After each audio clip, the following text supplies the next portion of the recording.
Adhyaya 12th is the Bhakti Yoga, the path of devotional worship to the Almighty. In the 12th Adhyaya, Shri Krishna shows the path to union with God with devotional worship. God is all benevolent to all the beings, and His grace is on everyone, His Samanya Krupa. However, to have His special attention, His Vishesh Krupa, we need to do something special for the Lord, and that specially is devotional worship or bhakti. Scriptures and Guru can show us the goal and ways to achieve them.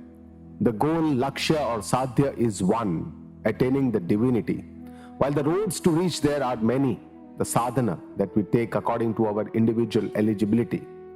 The three main roads are the path of karma, the path of devotion or bhakti, and the path of gnana or knowledge. The path of devotion or bhakti yoga is one of the main ways for us to connect to the divine. These three paths are chosen based on the eligibility or adhikaritva of the individual. However, commonly all the three are needed, and the final means to the freedom is the path of knowledge. For devotion and worship, bhakti to develop towards the divine, faith or shraddha plays a very important role. For faith and devotion are intricately connected. Faith is the first step on the spiritual journey. Faith in God's grace, Ishvara Krupa, enables the first step towards the devotion. The continuation on the spiritual journey is also due to His grace or Ishvara Krupa, and for the devotee, the final step of God attainment is also His grace, Ishvara Krupa. Devotion is essential for all aspirants, and this is the subject matter of the 12th Adhyaya Bhakti Yoga, comprising of 20 verses, a very beautiful Adhyaya which can be remembered well and is very important for chanting repeatedly. The first verse commences with Arjuna's question. After having heard the different forms of the divine God from the 7th to the 11th Adhyaya, his question is simple and very relevant. Having heard that devotion is an important way to connect to the divine, Arjuna asks, should I worship the form of the God, the Saguna Upasana, or the formless divine, the Nirguna Upasana? Evam satata yuktaye bhaktas tvam paryupasate. He says, those devotees, those who are constantly connected with you, with Saguna Upasana, who are fully involved or committed to your devotion, ye chapyakshara avyaktam, or those devotees who are devoted to your changeless, unmanifest form, the Nirguna Upasaka. Tesham ke yoga vittamaha. So Arjuna asks, out of these two paths, who is the real knower of yoga path? There is only one supreme divinity, Brahma, with many forms, different deities or devata. One can worship any form of the divine, and there are many paths to the divine in Yoga Shastra to know and attain the divine, the Brahma Vidya. Naturally, the question comes to our mind, which one is superior to the other? The two distinct forms of the divine are the divine in an incarnate form or a visual form, or as in an idol, the Saguna Swarupa, or the supreme divinity in its original formless self, the Nirguna Tattva. When we think of devotion, we generally do it in some form of the divine, the Saguna Bhakti. Arjuna has clearly understood that both are different forms of devotion. Devotion to the Saguna Bhakti is generally in the form of seva, puja, archana, some offering, bhoga, prayers, prarthana, arti, or devotional music in the form of bhajana, kirtana, and others. On the other hand, the formless devotion is a subtler form of devotion in the form of japa and dhyana, meditation. Who qualifies to be a devotee? One who keeps a share, a bhaga for God during all his time in life, in money, in praise, in all aspects. When one sees the hand of the divine, that person is a devotee. Bhago bhaktaha. One who keeps a share of the God, bhaga, is a devotee. A devotee partners God in all his or her actions, karma, thinking I am just an instrument, he is the doer. I am the performer, but he is the one who gives, he is the karma phala data, and therefore understands, do our best and leave the rest. A devotee understands I am the part or the ansha of the whole, the Bhagavan, and also all the beings are also part of ansha of the divine anshi. Just as on an individual perspective, microcosm, or on a body level, same as on a universal perspective, the macrocosm or cosmos, every being and everything is just a part and parcel of the divine. Just as there is a close coordination and cooperation between several organs and systems in a human body. Similarly, there is a coordination between everything in the cosmos. There is no competition, that because all are parts of the divine, each one is made unique, and therefore there is no need for comparison with each other. Each one of us needs to do our duty selflessly and share the fruits with others. This attitude helps us to have a total acceptance of all situations and surrender to the Almighty in all aspects of life. Bhagavan Krishna answers, choose the safe and the suitable alternative to begin with. He says, Maya Veshya Mano Ye Mam, one who keeps his mind in me, Nitya Yukta Upasate, and who is constantly devoted to me, Paraya Shraddhaya Upetaha, filled with utmost trust, Te me Yukta Tamamataha. That is the most suitable yogi in my opinion. He says, Krishna answers that a committed and a faithful devotee is the most suitable yogi to reach the divine. He says, one whose mind is filled with the grace of the divine at all times and worships the divine at all times with utmost faith is the most ideal devotee. He does not commit whether devotion to the Saguna form or devotion of the formless Nirguna Bhakti is better than the other. The choice of the means or the sadhana depends on the eligibility or suitability of the seeker or the devotee. Bhagavan says, Maya Veshya Mano Ye Mam, fill your mind with me. The goal is to forget our own self-identity, our pride, which is a hindrance to the attainment of the divine. The spiritual journey is to go within while doing everything outside. While we do all our actions, karma, we can have God in our mind all the time. When we find time from our worldly affairs, we can sit in silence and contemplate on God.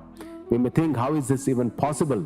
Bhagavan says, constantly be devoted to me, Nitya Yukta Upasate. To remain in constant communion with the divine means that our mind and our actions are aligned at one place. While we worship the Almighty, our mind is also there. And while we are doing all our daily chores, our mind is filled with His name. The mind can only be filled with the divine if the highest priority is God.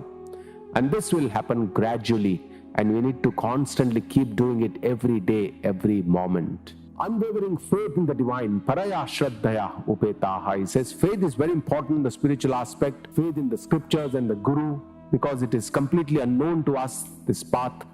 And it is said that faith moves mountains, and our daily experience will also supplement this. Wherever we have faith, we will commit toward those tasks and do them well.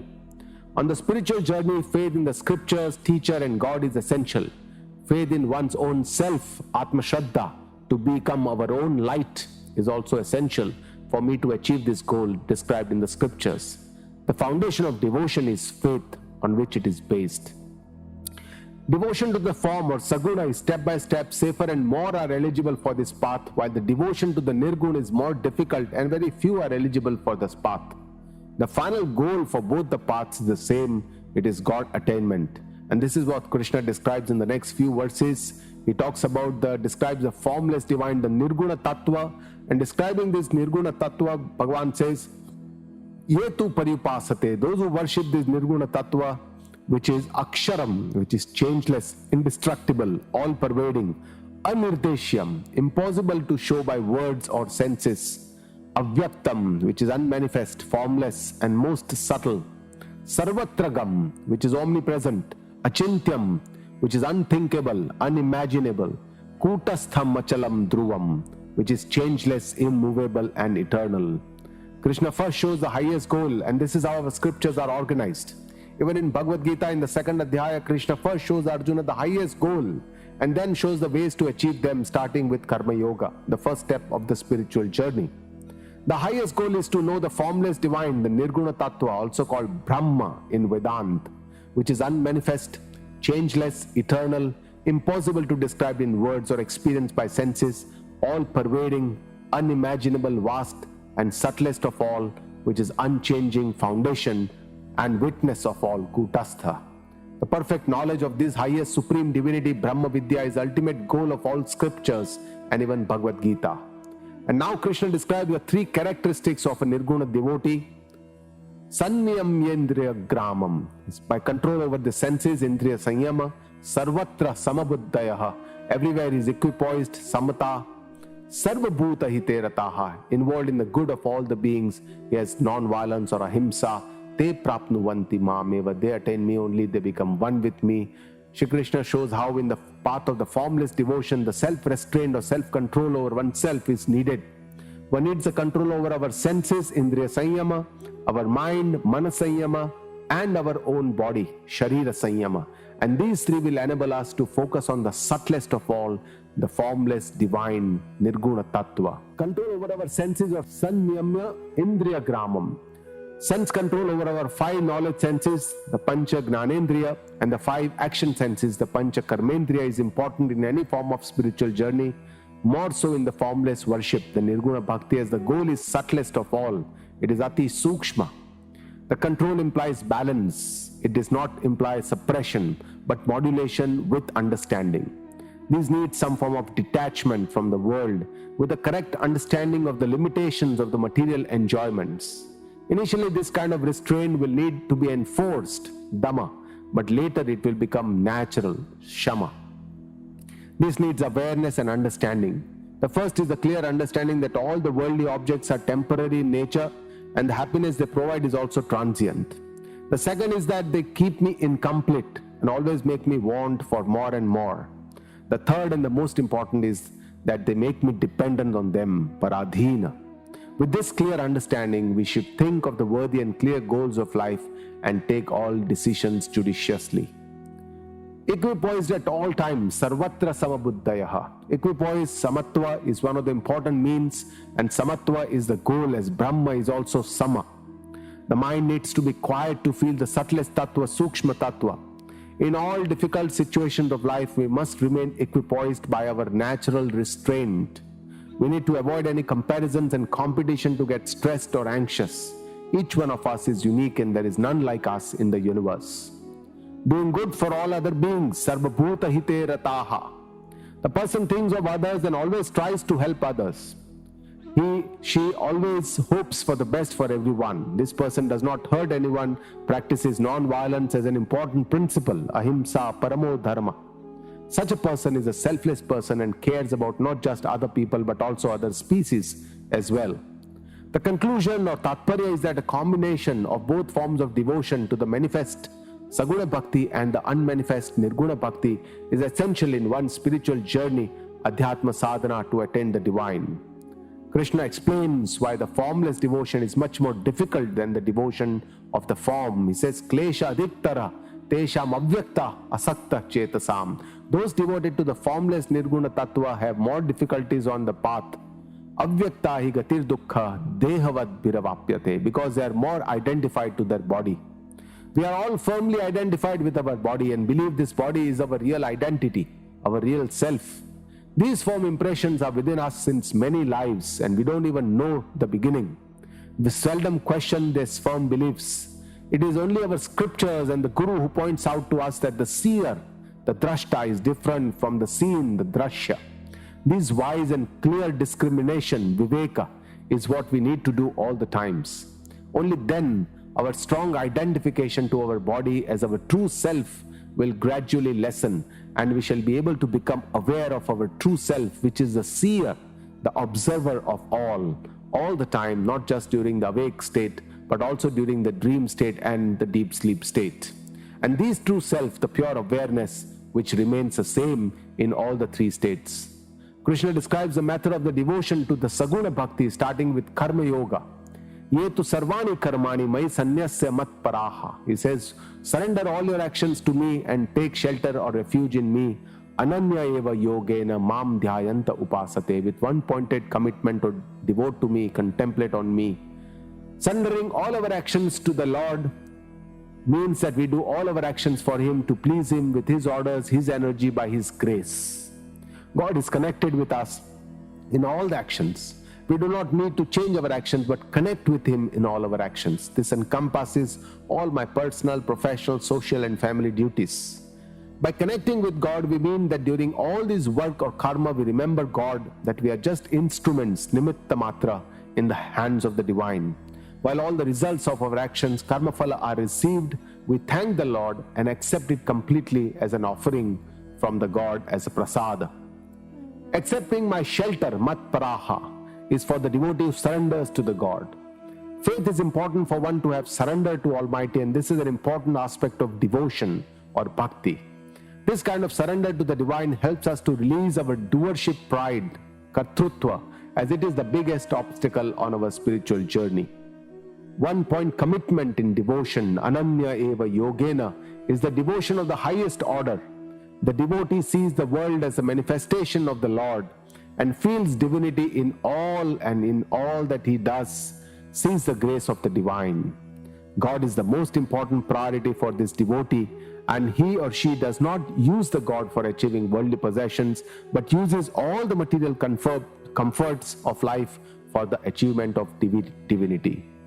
Contemplate and devote to me mam dhyayanta upasate means devotion to the God in any form, either the cosmic form, the Vishwarupa Darshana Dhyana, as the eightfold manifestations, Ashtamurti, comprising the 5 great elements, along with the mind, intellect and ego, or devotion of any one form, the Ishtadeva Murti, or the name chanting and the devotional worship of the Japa or Dhyana. What does God do for such a devotee who does complete devotion to him? Maya veshita chetasam teshamaham samudharta bhavami. Bhagavan says, those whose mind is completely into me, I deliver them from mrityu sansara sagarat, the ocean of life and death, immediately, instantly, nachirat. And this is the biggest benefit that 1 point devotion brings, and this is more than 1,000 times that what the devotee does for the Lord. For those devoted who have intense devotion with commitment, God gives them the highest and the most beneficial gift. He says, I deliver them from the ocean of life and death. Mrityu sansara sagara teshamaham samudharta. He says samsara. Samsara means one which keeps sliding. Samsarati, which keeps always changing, getting destructed every moment to eventual death of the body, which is inevitable and most unpredictable in this cycle of life and death. This ocean is likened to the material world as it is difficult to cross, and that's why we need help. I must keep trying. Only God can rescue us from this cycle of helplessness and uncertainties. Who are such suitable devotees? Those whose mind are in the Lord, Maya Veshita Chetasam, highest standard of devotion like Gopi, Radha, Meera, Narsi, those who have never thought anything except the Lord. The devotee knows for sure it is only worth to have God in the mind, and everything else is just flimsy.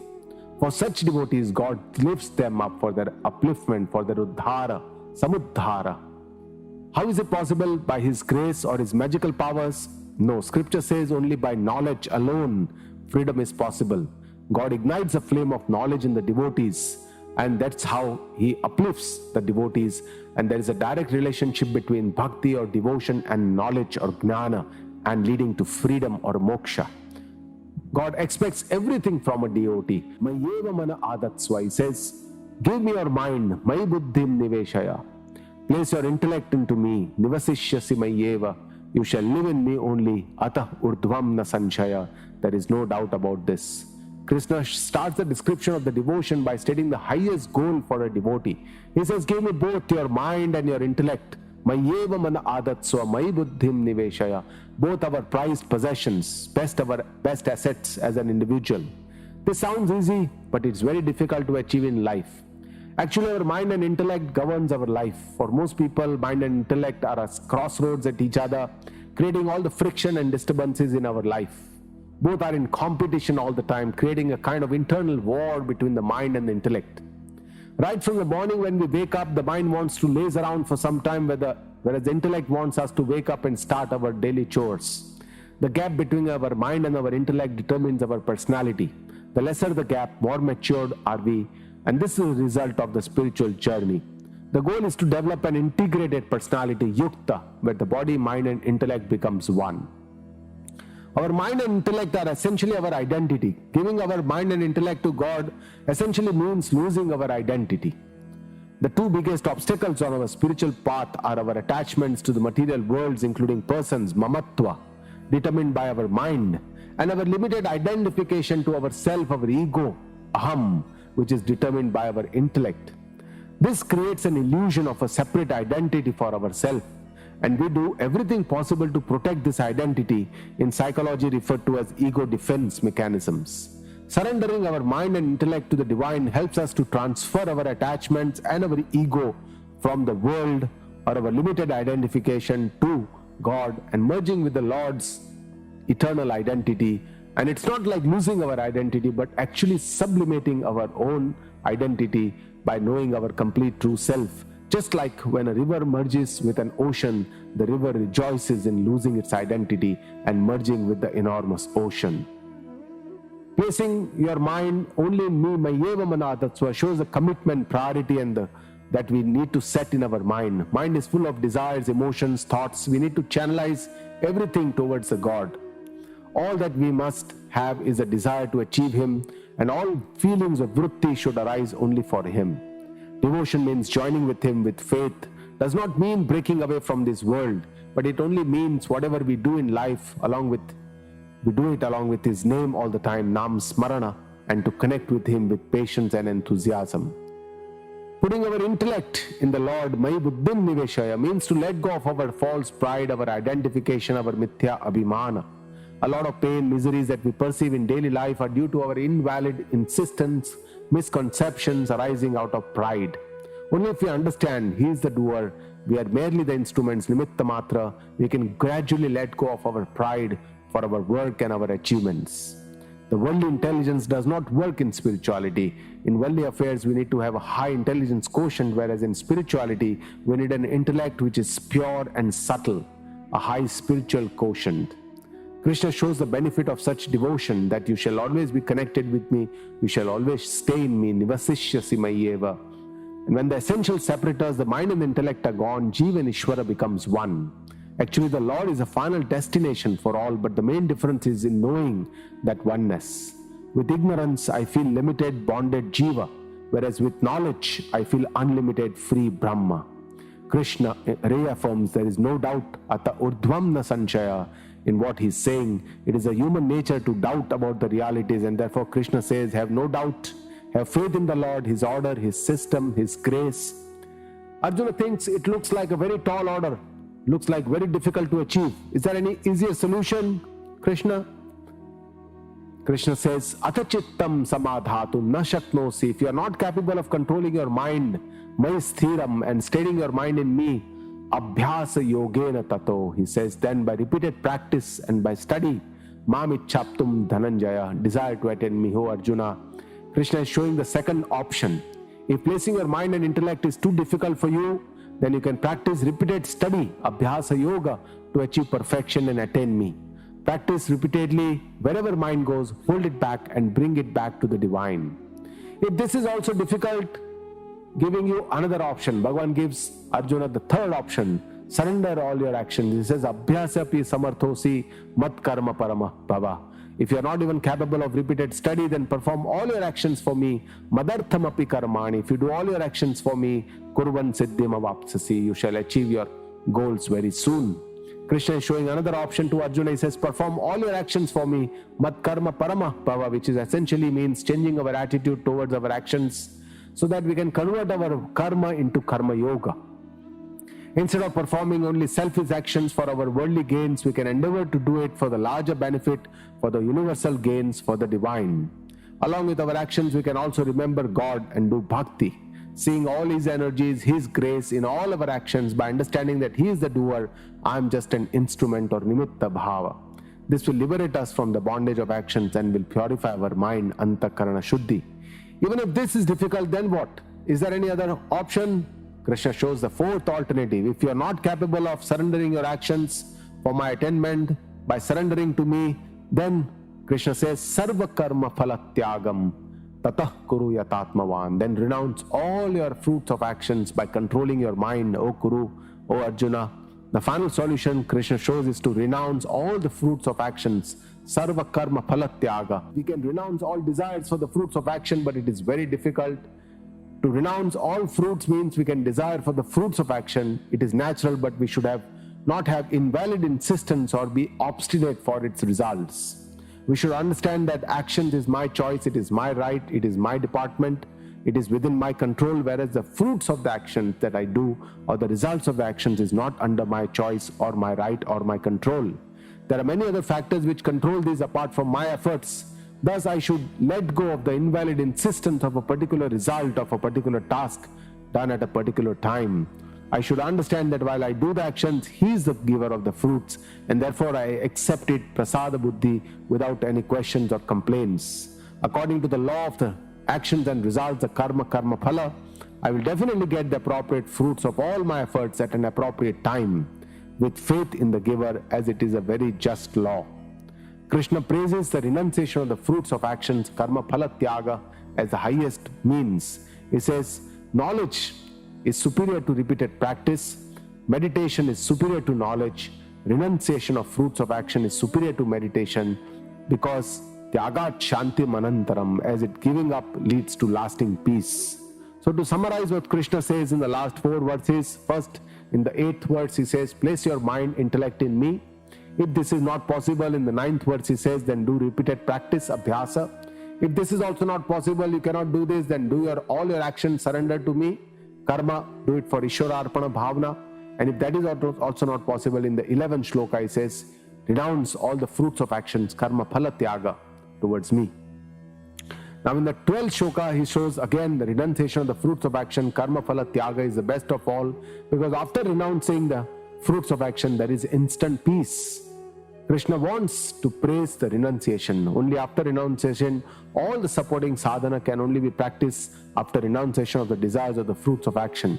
If the mind is fixed on what will I get and the actions thereafter, then we will be unable to do any repeated practice of the means to attain the divine. Therefore, letting go is also important for our peace of mind. Now in the final 8 verses, from the 13th to the 20th shloka, Krishna describes the attributes of a wise devotee, Gnani Bhakta Lakshana. He shows 33 characteristics of the devotee who has become enlightened with knowledge, Gnani Bhakta Guna, after a spiritual journey. For the enlightened wise, these attributes come very naturally without any efforts, while for the seeker, these are to be learned, practiced with efforts and awareness.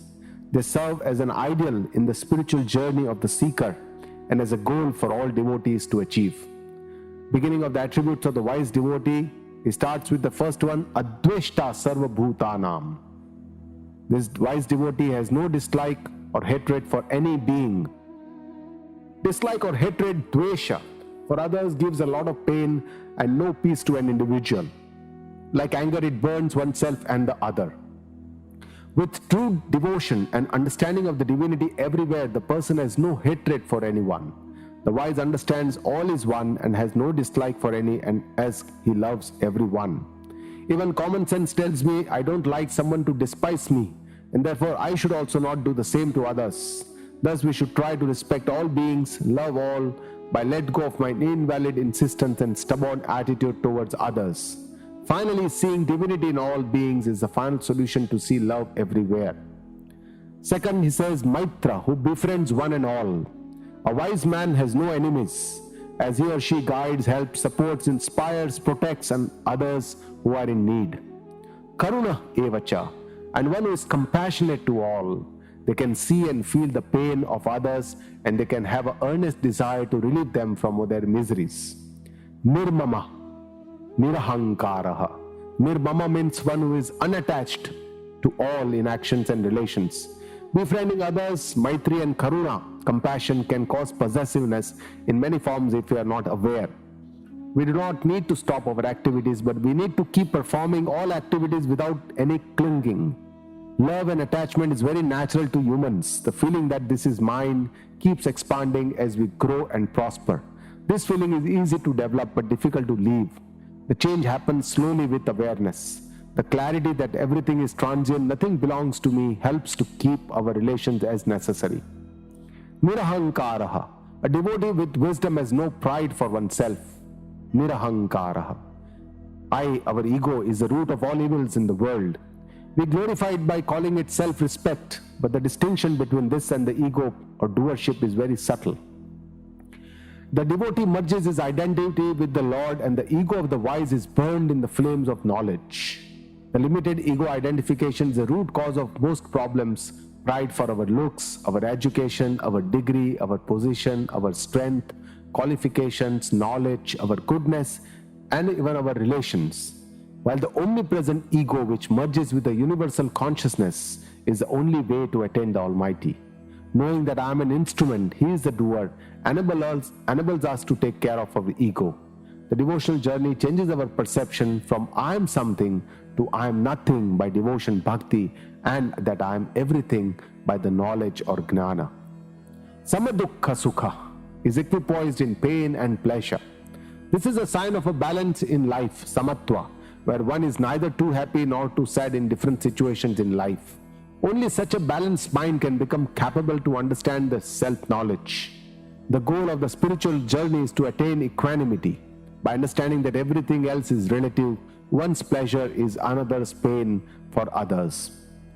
The next attribute is kshami, one who forgives all, even to those who cause pain to us. Great is that person who can forgive all and be accommodative, even to those who cause them pain. Forgiveness is a grand virtue, one that comes with a deep understanding that all can fail sometime, and that my peace of mind is most important. With such forgiveness comes acceptance of all beings, and this increases my inner strength. Krishna continues the description of the grand virtues of a devotee with knowledge, gnani bhakta lakshana. It says, satatam santushtaha, one who is always satisfied. A wise devotee is always satisfied. Satisfaction is not laziness. One needs to follow the call of duty. It is not that the person is not ambitious, but his goals are worthy and not just material goals. We need to understand that desires keep springing in us and our wants has no limits. They keep increasing every day. We need to create a limit for them, a boundary in my life, saying enough is enough.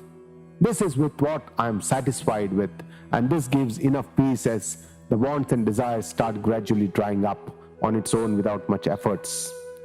Satatam yogi, and one who is constantly connected, is an ideal devotee. In devotion with the Lord, the goals must be clear and the means to reach them too. In the spiritual journey, everything else is immaterial. The first priority is given to the divine.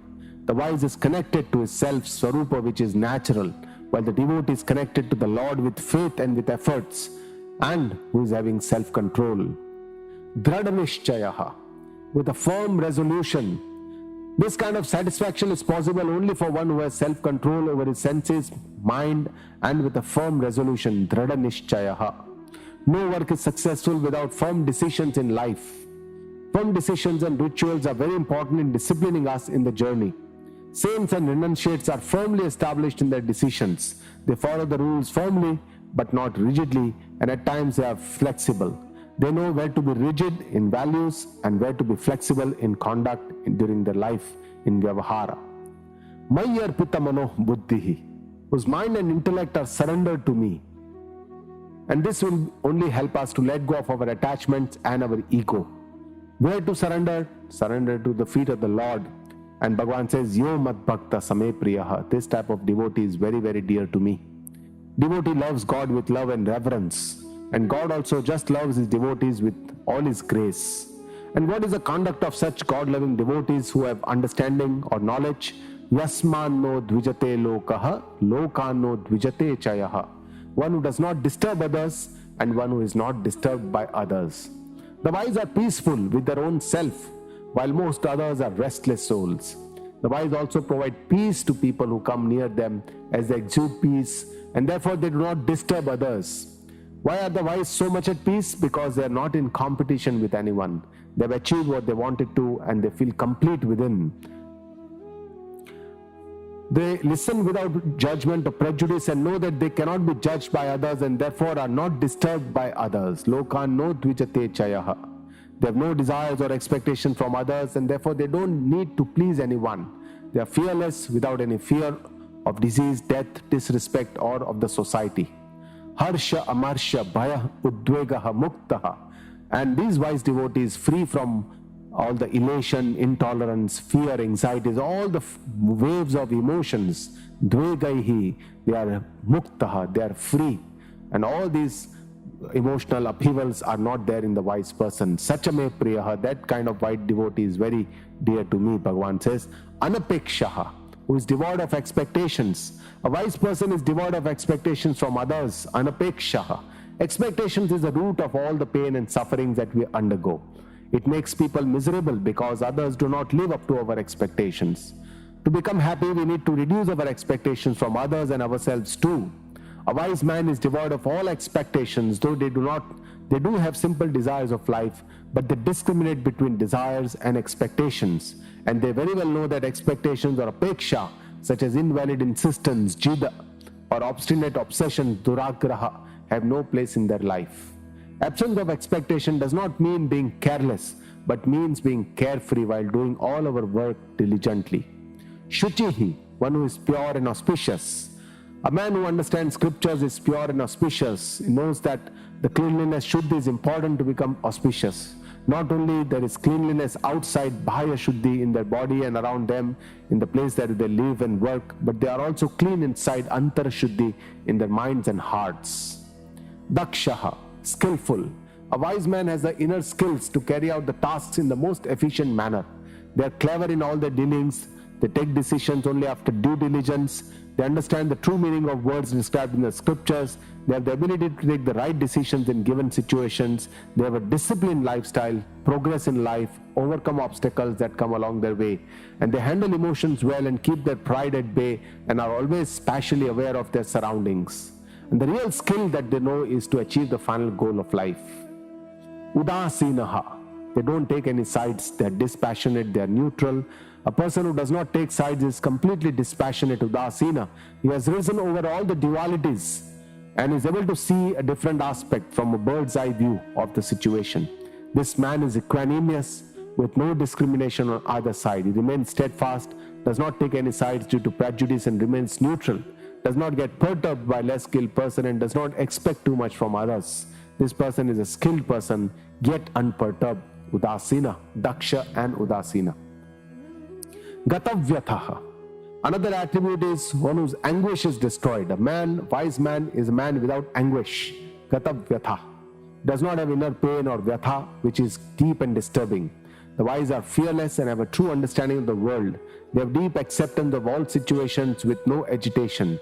They are the same in gain and loss, and they do not get affected by such dualities. The devotee has utmost faith in God, thus he remains unperturbed, while a seeker understands the ups and downs are part of life. They do not give so much importance to the world and its possessions. This helps them to keep their mind at peace in any given situation. Sarvarambha parityagi. Those who have given up all their selfish actions. A wise man has given up all their selfish or self-centered actions. Sarva arambha parityagi. Projects or actions done with a desire for self-fulfillment alone is called a beginning, arambha. The wise, while giving up all self-centered actions, continue to do actions for the benefit of people at large without any pride. Yo mad bhakta same priyaha, Bhagavan says, such a devotee of mine is very dear to me. Krishna says such a devotee is very dear to me. This says again and again says this, and this displays his love for his devotees, and the seeker is inspired to attain these qualities during its spiritual journey. Krishna admires the balanced view, not the extremes. He says, Yo na dveshtati na dveshti, Yo na hyashyati na dveshti, na shochati na kankshati. One who is not too much elated or becomes hostile, one who does not grieve too much or has too many desires. The wise does not display extremes of emotions. They are not too elated, na hyashyati, nor too hostile, na dveshtati. And they do not grieve too much, na shochati, nor too much of desires, na kankshati. The wise are happy. An average person goes to a lot of likes, dislikes, becomes either too happy or too sad. While the wise are steadfast in joy, they do not have too much of ups and downs. The wise do feel their pain but are happy to overcome it easily. They have a childlike innocence and small things make them happy. For a seeker, they need efforts to achieve this kind of maturity and balance of mind. Shubha Ashubha Parityagi. A wise devotee has given up both auspicious and unauspicious Shubha Ashubha Parityagi. They are in constant connection with the Almighty, who is the most auspicious. They accept one and all with understanding, do not discriminate between people, as they are able to see the one tattva that binds everything. The seeker needs to travel from seeing all these differences, Abheda Buddhi, to seeing oneness in all the differences, Abheda Buddhi. And Bhakti Manya Samet Priyaha. Such a devotee is very dear to me. Krishna says such a devotee who worships me with devotion without any expectation, selflessly, is most dear to me. And Krishna continues to glorify this evenness. He says, Sama Shatrau cha mitrecha. One who is the same towards a friend and an enemy. Samatva is easy to listen to but difficult to practice. Towards all friends we can be nice, but can we be nice toward enemies too? That is where we need to have samatva, sameness towards both friends and enemy. Tatha manapamana yoho, to remain equipoised in honor or disgrace. When someone respects us, we feel glad and often elated. Whereas when somebody hurts us, people disrespect us, we have to develop an attitude of equanimity in both honor and disgrace, and to remain equipoised in mana apamana. Shita ushna sukha dukkheshu, remaining same in the opposite such as cold and heat, pleasure and pain. We need to practice this in life. Life is full of dualities, but samatva is the first step towards progress on the spiritual path. If we get disturbed in minor issues, we cannot progress on this path, and that's why we need to develop an endurance, titiksha, towards all such dualities. Samasanga vivarjitaha, we have to remain free from our attachments. Attachments are the obstacle to our progress, and it is difficult to understand because they come very naturally to us, and only with understanding and practicing mindfulness and detachment we can gradually detach ourselves from strong possessiveness which keeps us bound. Tulya nindastuti, one who is equal in censure and praise. A wise devotee is able to accept criticism and praise in the same stride, and that they would not become too happy in praise, neither get too upset in criticism. Mauni, they are disciplined in their speech, they prefer silence, they speak only what is necessary. With appropriate words they convey the right meaning, and this gives them a peace of mind as they do not continue senseless chatter and get disturbed by inappropriately spoken words. Santushtu yena kena chita, satisfied by whatever they get or they obtain. They are very contented souls, happy whatever they receive in life. They consider to be the grace of the divine. Aniketaha, they have no place to call their own home. They do not have any attachment to the place that they call. They can consider themselves like an eternal traveler, halting at one place and then going on to the another. Sthiramatihi, their knowledge is firmly established in day-to-day events. They have a clarity of their sadhya and the sadhana, the goals and the means to attain the goal. Bhaktiman me priyo naraha, and those who have highest devotion beloved to me. Such a wide devotees are very, very dear to me. And finally concluding, Bhagavan Krishna says, Ye tu dharmyat mrutabidam, one who follows these values which are tuned with dharma, these divinities which lead to amrutam, lead to immortality. Yathoktam pariyupasate, shaddadhana matparama, bhaktaste tiva me priyaha, as described, and uphold these values with faith, for whom I am the only goal or the final goal. Those devotees are exceedingly beloved to me. Krishna has described this beautiful 33 characteristics of a wise devotee, which we should try to imbibe these divine values, this Daivi Sampatti in our life. Krishna himself says that such devotees are extremely dear to him. Everyone wants to love God, but very few people are loved by God, and special grace we have to be bestowed by the Lord himself. And this change management of imbibing moral values, guna sampatti, is an important part of our spiritual journey, our adhyatmic sadhana. Guru Ma says we should start with small goals and take one step at a time.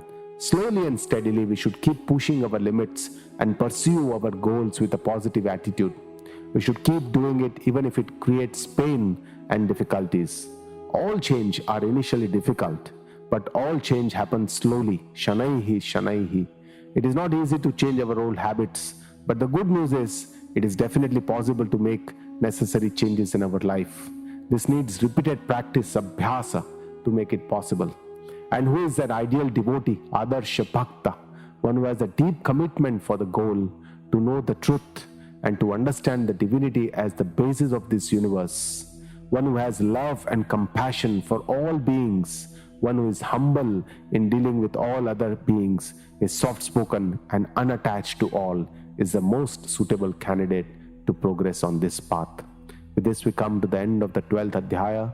Om Tat Saditi Srimad Bhagavad Gitasu Upanishadsu Brahma Vidyayam Yoga Shastre Shri Krishna Arjuna Samvade Bhakti Yogo Nama Dvadashodhyayah.